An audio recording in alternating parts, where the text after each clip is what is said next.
cuando definieron la deuda buena como la deuda que te ayudaba a generar ingresos adicionales. Y la deuda mala era aquella que sacaba dinero de tu bolsillo. Porque en función al destino va a salir más cara o más barata. O sea, para las vacaciones nos va a salir mucho más cara que para una casa. Este mes lo estoy pagando con dinero del presente, del pasado o del futuro. ¿Cuál sería como la delgada línea de decir cuándo es una deuda que me impulsa, que me puede ayudar, o ya me estoy medio justificando y la estoy usando como comodín? Los imprevistos a veces no son tan imprevistos y poder comprarlo al contado, toda su vida va a haber ahorrado un montón de dinero en intereses. Muchas veces los bancos dicen que nosotros tenemos que pagar máximo entre el 25 y el 35% de nuestro sueldo en deudas, máximo. Si hoy en día te tiene estancado porque tienes que seguir en un trabajo que no te gusta o no te da libertad en tus decisiones, la deuda no te está ayudando.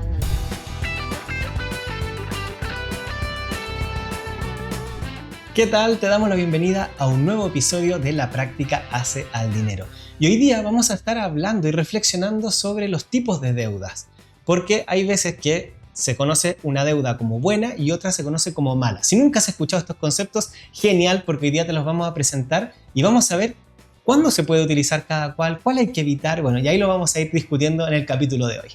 Y lo principal es que empecemos a evaluar cuál es tu relación con la deuda, porque yo creo que todos tenemos una relación que empieza dentro de la familia, luego se va reforzando cuando empezamos a ingresar al mundo laboral y ya después se medio descontrola o no, dependiendo del caso, cuando ya las deudas empiezan a acumularse sin tener conocimiento de cómo utilizarla. Así que esperamos que disfrutes el capítulo y vamos a partir por esa definición de deuda buena y deuda mala. Sí, esta es una definición, yo creo que la escuché por primera vez ya hace unos 12 años atrás, cuando definieron la deuda buena como la deuda que te ayudaba a generar ingresos adicionales. Por ejemplo, si uno compraba una propiedad que la ponía en alquiler y esa propiedad la estaba comprando con deuda, era una deuda buena. Y la deuda mala era aquella que sacaba dinero de tu bolsillo. O sea, que al final de mes tú tenías que pagar una cuota, pero no recibías ningún ingreso que compensara este pago. Entonces la deuda mala sería, por ejemplo, si me voy de vacaciones y pago con deuda, luego voy a estar pagando esas vacaciones por mucho tiempo, pero esas vacaciones no me reportan mensualmente un ingreso adicional. Entonces, básicamente la definición de deuda buena y deuda mala tiene que ver con si deja dinero en tu bolsillo, lo que compraste con esa deuda o no. Pero al final yo creo que más allá de estas definiciones de deuda buena o deuda mala, creo que habría que hacer una evaluación de ¿la deuda me ayuda o no me ayuda? Porque si nos quedamos netamente con el concepto de solamente se adquiere deuda cuando me aporta ingresos adicionales porque esa es la deuda buena y no tomo ningún tipo de deuda para ninguna otra cosa, muchas personas no podrían adquirir una casa propia, por ejemplo, porque ya se vuelve cuesta arriba empezar a juntar todo ese dinero y pagar todo eso con ahorros. Ahí la deuda se vuelve hasta casi innecesaria para muchas personas. Entonces, yo creo que quizás vamos a ir un poquito más atrás con estos conceptos y en lugar de definir deuda buena o deuda mala de esa manera, podríamos darle una vuelta y decir la deuda es buena para mí o mala para mí. Y creo que ahí viene un concepto incluso hasta sensorial, porque hay gente que tiene la deuda, o sea, se lleva bien con la deuda y la tiene controlada, y por otro lado está otro extremo que es gente que no puede vivir con ningún tipo de deuda porque se siente mal al instante, que de hecho era mi caso. Sí, de hecho, era tu caso hasta el día de hoy todavía. Yo recuerdo, de hecho, cuando compraste tu primera propiedad y la tuviste, la compraste con crédito porque era también en ese momento, el monto también era alto, no lo teníamos ahorrado. Y te daba una rentabilidad súper buena y así todo somatizabas dolor de estómago. Me acuerdo la primera semana no la pasaste muy bien con tu inversión inmobiliaria porque sabías que estabas asumiendo una deuda no menor y por mucho tiempo. Entonces sí que es verdad que tiene este aspecto un poquito más sensorial y para algunas personas a veces están súper acostumbradas a vivir con deuda y adquirir otra no les mueve nada internamente, pero hay otras personas que son muy aversas a la deuda. Y en ese caso, cualquiera que tenga, ya empiezan como los síntomas corporales. Sí, en mi caso esa aversión a la deuda viene de mi familia. O sea, vengo de una familia que no nos endeudábamos para nada. De hecho, solamente hubo la deuda de la casa que adquirieron mis padres. Y cuando esa deuda se pagó, fue una tremenda celebración. Fue como al fin liquidamos esta deuda que andábamos como trayendo encima y a partir de ahí todo se pagaba con ahorros. Entonces yo vengo de una familia que se ahorraba mucho y la deuda no era bienvenida en la casa. Como lo sé, porque en Chile esto sucede mucho, uno está estudiando y te ofrecen tarjetas de crédito. A mí me ofrecieron estas tarjetas de crédito, yo en algún momento acepté una porque me regalaban un osito de peluche y el osito de peluche a mí me había encantado, entonces dije, ya la abro, si total no la voy a ocupar. Pero después mi papá me la encontró y cuando me la encontró pescó una tijera y me la cortó. Entonces yo ahí me di cuenta que la deuda definitivamente no era bienvenida en casa, entonces lo que quiero transmitir es, eso venía de enseñanza de mis padres, pero hay otros casos, de hecho, de personas que yo conozco, de amigos, conocidos, que viven con la deuda con total normalidad y hay otras personas que la sufren. Entonces, ahí es donde yo me refería al tema sensorial, de que o la sufro o la controlo o no la puedo ver. O sea, tengo tanta aversión que no la puedo utilizar ni a mi favor ni en contra. O sea, no se puede utilizar casi para nada porque genera malestar inmediatamente.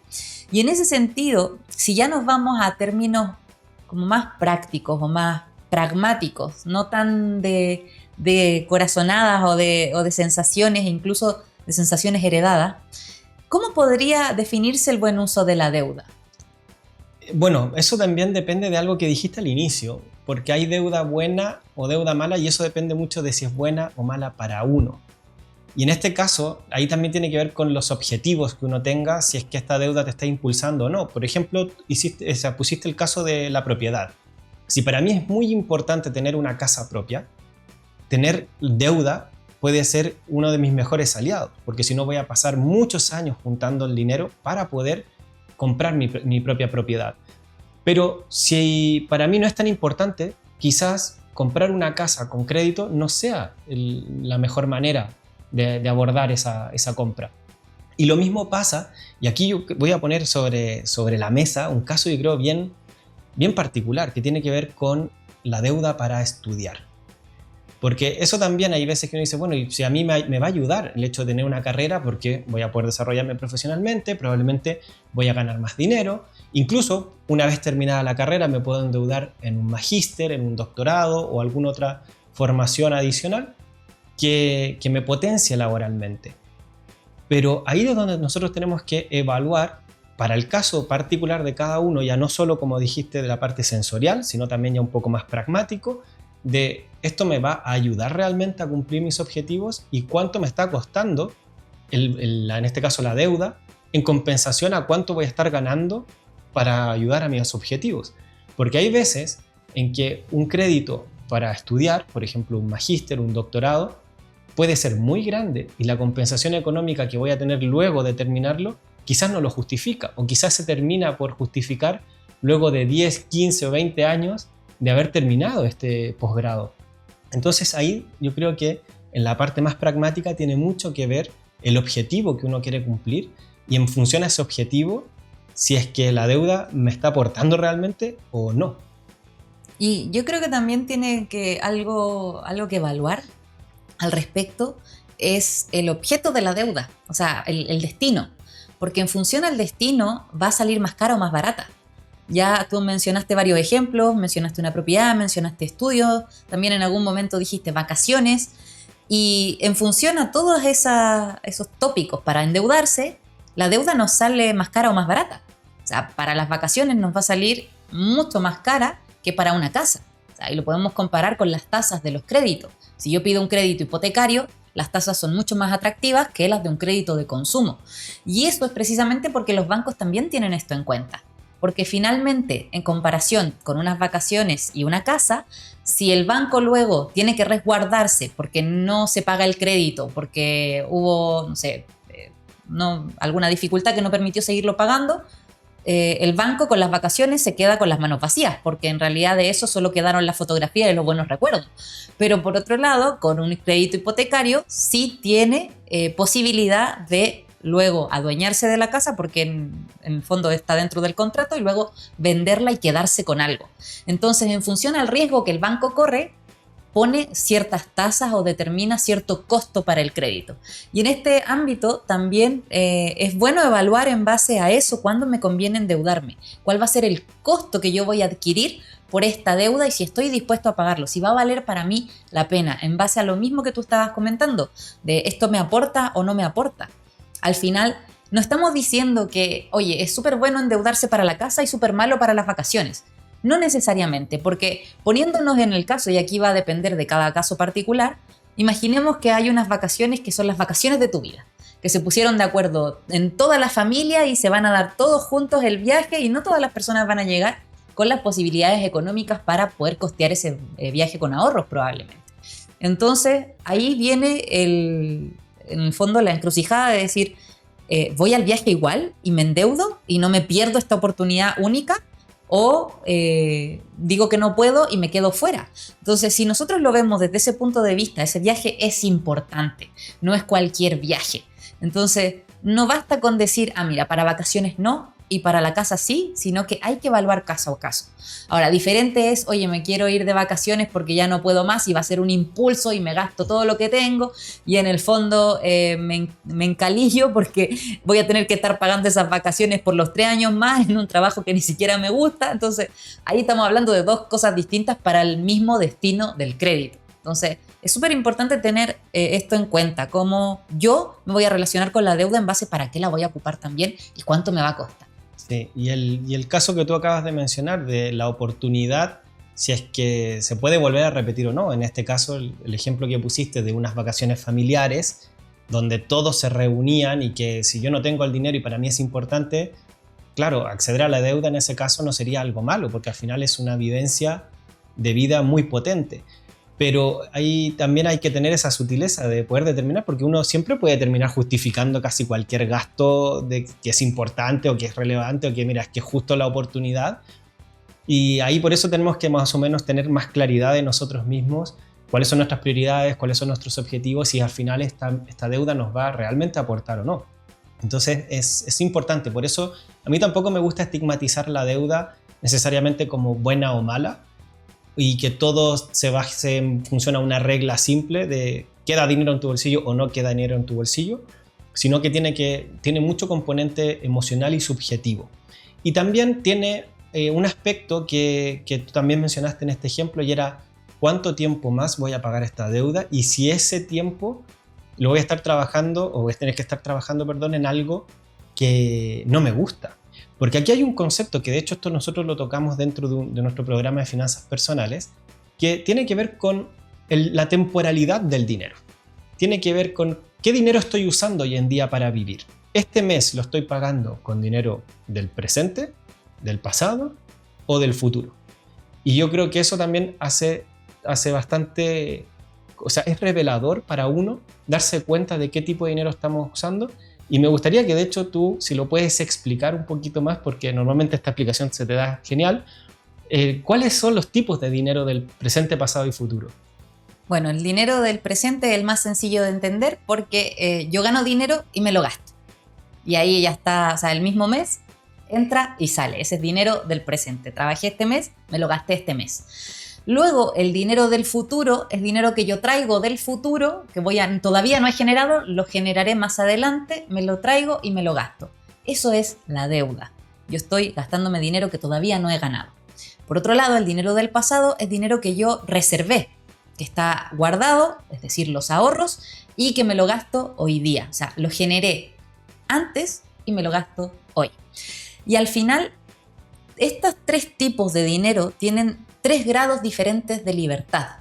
O sea, el primero, que es el dinero del pasado que yo ya ahorré, me da un grado de libertad mucho mayor. Porque probablemente, mientras más ahorros tenga, más posibilidades tengo. Diferente es el dinero del presente, porque en el presente yo no puedo generar, o sea, si tengo ahorros y lo ahorré de varios meses, no va a ser lo mismo que tener el dinero disponible de un solo mes. Entonces ya me permite hacer cosas, pero quizás no me permite tanto como tener ahorro del pasado. Y por otro lado, el dinero del futuro me quita la libertad en función de, yo no me estoy gastando dinero que no tengo, por lo tanto, pierdo la posibilidad de decidir si quiero o no trabajar mañana. O sea, ya es una obligación más que una decisión. tengo que trabajar porque me gasté dinero que todavía no había generado. Entonces, tengo como esa obligación de generarlo. Y en este ámbito, yo me gusta definir como la deuda como algo que uno puede vivir en paz, pero que no se tiene que usar como un comodín. Y esto tiene que ver con el nivel de planificación que tenga una persona. Como tú bien decías antes, la gente puede siempre justificar una deuda. O sea, siempre hay diferentes motivos y eso lo sabemos porque hemos trabajado con muchos clientes que llegan a nosotros con deuda. Entonces, cuando vemos las razones por las que se endeudan, nosotros decíamos, ya, pero con una planificación bien hecha, o sea, no fue un imprevisto, no fue algo que no se veía venir. Con una buena planificación y una buena organización, esto se podría haber evitado y se podría haber pagado con dinero del pasado o del presente. Entonces, para eso, ¿cuál sería como la delgada línea de decir cuándo es una deuda que me impulsa, que me puede ayudar, o ya me estoy medio justificando y la estoy usando como comodín? Hay varias maneras de poder identificar esta línea. Una tiene que ver con la postergación. Hay veces que nosotros decimos, ¿y qué pasa si yo me espero un mes, me espero 2 meses, me espero 3 meses antes de hacer este gasto? Si veo que mi calidad de vida no cambia, la necesidad tampoco era tan fuerte, claramente es una deuda que no estaría 100% justificada. Lo otro tiene que ver, como tú bien decías, con los imprevistos. Los imprevistos a veces no son tan imprevistos. O sea, yo he visto personas que me dicen, es que no sabía que tenía que pagar la matrícula del colegio de mi hijo. Oye, pero si tu hijo tiene 6 años, hace 6 años que nació ya sabías que iba a entrar al colegio. O sea, es algo que uno ya puede más o menos intuir. No, pero se puede olvidar. Claro, o sea, una vez se puede olvidar.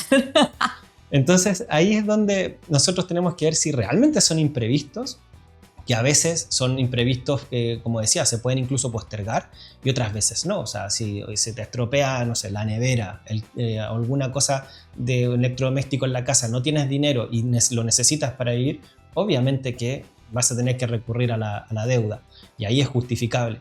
Pero hay otras veces en que uno dice, mira, en realidad quiero cambiar, no sé, el sofá. Tengo ganas de cambiar el sofá, pero no es necesario, quizás tu sofá sigue estando bien, pero es algo que tienes ganas. O, por ejemplo, cambiar la televisión, cambiar el automóvil. Son cosas como más de un deseo. Y acá hay una regla que nosotros aplicamos normalmente que tiene que ver con como una matriz, por así decirlo. En el fondo, cada gasto que nosotros vamos a aplicar, sobre todo el que le vamos a usar la deuda, tenemos que catalogarlo en si es deseable o no deseable, porque hay veces que son gastos que no queremos hacer, pero que tenemos que hacer. Y justamente eso es la otra parte, el tenemos. ¿Es importante o no es importante? Hay gastos que son deseables y son importantes, en los que probablemente ahí está justificado. Pero hay otros gastos en los que probablemente no son importantes y son deseables. Por ejemplo, si mi televisión está buena y la quiero cambiar, no es que sea importante. Y quizá incluso aunque esté mala, quizá tampoco sea 100% importante. Entonces ahí es donde viene más el componente de deseable y donde probablemente podemos esperar, podemos quizás hacer un plan de ahorro y comprarlo al contado, que al final, si una persona logra implementar eso en su día a día, de ahorrar para estos gastos que no son tan importantes ni tan imprevistos, y poder comprarlo al contado, en toda su vida va a haber ahorrado un montón de dinero en intereses. Y va a tener algo que tú bien mencionaste, que es ese grado de libertad. O sea, de no decir tengo que ir a trabajar porque tengo que pagar las deudas, sino que tengo que ir a trabajar porque me gusta y el día de mañana, si no me gusta mi trabajo, quizás incluso puedo renunciar sin tener un trabajo alternativo ya abrochado, porque tengo ahorros para sustentarme un par de meses y buscar el trabajo que realmente me llene con tranquilidad. Entonces yo creo que esas son distintas formas de poder determinar esta línea para saber si lo estoy sobrejustificando el uso de la deuda o si es que realmente es algo necesario para ese momento. Y al final, el uso de la deuda o el ahorro, que parecen cosas contrarias, son netamente hábitos. O sea, hay gente que están habituados a vivir con deuda y hay gente que están habituados a generar el ahorro. Y eso, como decíamos al principio del capítulo, viene probablemente de nuestra familia y de los ejemplos que nosotros vimos al crecer con el dinero. Y cambiar estos hábitos puede llegar a ser muy difícil si uno no tiene una motivación. Y creo que por esa misma razón nosotros compartimos en nuestro programa de coaching el hecho de vivir con el dinero del pasado, del presente y del futuro. O sea, cuando una persona vive con dinero del pasado, tiene esa libertad que tú decías, puedo renunciar el día de mañana y todavía voy a tener para vivir unos cuantos meses o quizás un año, o sea, dependiendo de qué tan efectivo haya sido en el ahorro, puede ser mucho tiempo. Y por otro lado, cambiar ese hábito de la deuda al ahorro no siempre es netamente necesario. O sea, hay veces que la gente puede controlar la deuda y eso está bien. O sea, lo que decíamos antes, no hay que estigmatizarla por completo. ¿Qué es mantenerla en control? Muchas veces los bancos dicen que nosotros tenemos que pagar un máximo entre el 25 y el 35% de nuestro sueldo en deudas, máximo. O sea, que todo el resto debería quedar disponible para gastar dentro del mes y solamente ese porcentaje en deudas. Ahora, te bases o no en ese porcentaje para medir una deuda saludable, yo creo que lo que más dice eso es si la deuda te impulsa o no en el hecho de si hoy en día te tiene estancado porque tienes que seguir en un trabajo que no te gusta o no te da libertad en tus decisiones, la deuda no te está ayudando. Por otro lado, si la tienes en control y en realidad no sientes que sea un lastre para ti, sino que te ayuda a sortear estos imprevistos que no puedes cubrir porque todavía, no sé, por ejemplo, no has construido un fondo de tranquilidad, pero si pasa algo imprevisto y tienes la deuda para poder usarla, está disponible, luego la pagas y ya está, en ese caso no sería una deuda mala. Al final, creo que hemos estado compartiéndote diferentes puntos de vista y diferentes historias, tanto nuestras como de nuestros clientes, con la deuda, netamente para que tú evalúes tu relación con ella y si te está haciendo bien o no te está haciendo bien, si es una relación sana o una relación nociva. Sí, y en función a eso, ¿cuál es la relación que tú quieres tener a futuro? Porque como tú bien dijiste, al final son hábitos y quizás si nos mantenemos de la misma manera, es muy probable que de aquí a 1, a 3, a 5, a 10 años más estemos igual que como estamos hoy en día con nuestra relación, en este caso con la deuda. Entonces, ¿qué es lo que uno tiene que ir haciendo? Pequeños ajustes, pequeños cambios. Si mi relación hoy día con la deuda no es buena, la quiero cambiar a futuro, entonces voy haciendo pequeños cambios. Pequeños como, mira, ya no me voy a endeudar más o ya me voy a solamente integrar el hecho de evaluar cada gasto que voy a hacer con deuda en función si realmente es importante o no. Y ahí vamos a ir evitando algunas deudas. Luego ya quizás no vamos a ir adquiriendo nuevas. Y lo único que va a tener que pasar es el tiempo para que esas deudas que ya tenemos se terminen de pagar. Y quizás después decimos, oye, ¿sabes qué? Ahora ya estoy incluso empezando el ahorro. Poquitito, o sea, tampoco hay que hacer cambios tan drásticos, da poquitito, y ese ahorro lo podemos destinar a prepagar la deuda. Cuando uno empieza a implementar esto, como digo, no es de la noche a la mañana, probablemente de aquí a un mes tampoco uno va a ver una diferencia tan grande, pero cuando empiezan a pasar los meses, los años, llega un punto en que uno dice, uy, mira, la cantidad de deuda que yo tenía hace X tiempo y la cantidad de deuda que tengo hoy en día es muy distinta, o sea, es mucho menor o incluso desapareció. Nosotros hemos tenido algunos casos de alumnos en que en poco tiempo, dígase un año y medio o 2, han logrado salir de deudas muy, muy grandes. De hecho, creo que el caso más icónico fue de una pareja que tenían de deudas más o menos 10 veces sus ingresos. O sea, por decir algo, si ganaban $2,000 al mes, tenían $24,000 de deuda. Y ahí, poder haber hecho esos cambios pequeñitos y haberlos ido integrando de manera paulatina, les permitió en un año y medio, entre un año y medio y 2 años, salir de las deudas. Y luego, como ya iban con el impulso del ahorro, que esto es lo más lindo de todo, como uno ya va con el impulso del ahorro, empiezan a ahorrar y finalmente lograron unas metas espectaculares. Entonces, ahí es donde uno se da cuenta, pero luego de mucho tiempo, que esos pequeños cambios hacen la diferencia. Y eso es lo que yo creo que es importante en este punto, no solo reflexionar cuál es mi relación con la deuda hoy en día, sino cómo yo quiero que esté de aquí a X años y qué cambios voy a empezar a implementar de a poquitito para que, llegado ese tiempo, realmente esté como yo quiero estar. Y al final, todo lo que nosotros buscábamos transmitirte en este capítulo era que si la deuda hoy día te duele, es algo que tiene cura, o sea, es algo que se puede mejorar y que se puede aliviar. Si por otro lado no tienes problemas con la deuda y en el fondo va todo bien, que puedas transmitir quizás este conocimiento a otras personas que conozcas que sí tienen problemas con la deuda, porque finalmente hacer este tipo de reflexiones nos ayuda a hacer un parón y decir, ¿cómo voy a empezar a seguir yo con mi vida en relación a la deuda? ¿Quiero una deuda buena para mí ¿O voy a permitir que esta deuda siga siendo mala y me arrastre a un estado de ánimo que yo no soy feliz? De hecho, ¿por qué lo menciono? Porque hemos tenido también clientes que en algún momento nos mencionaran que tenían miedo de que sonara el teléfono, porque ya veían que iban a ser las personas que les estaban cobrando dinero que debían. Entonces, vivir con esa sensación de responsabilidad sobre los hombros no es tan buena, no es bueno permitir que se descontrole el tema de la deuda. Y sobre todo, hacer este tránsito de la deuda al ahorro es posible. ¿Para qué? Para tener más libertad. Así que eso, esperamos que este capítulo te haya gustado, que lo puedas compartir con las personas que crees que les va a servir para poder sanear esta relación con la deuda, y nos vemos en el siguiente. Exactamente. Y lo más importante, antes de que nos vayamos, es que uno nunca se tiene que culpar de las deudas pasadas. Esas ya fueron.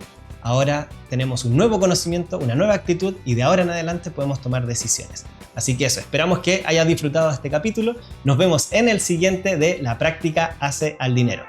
Chao. Chao, chao.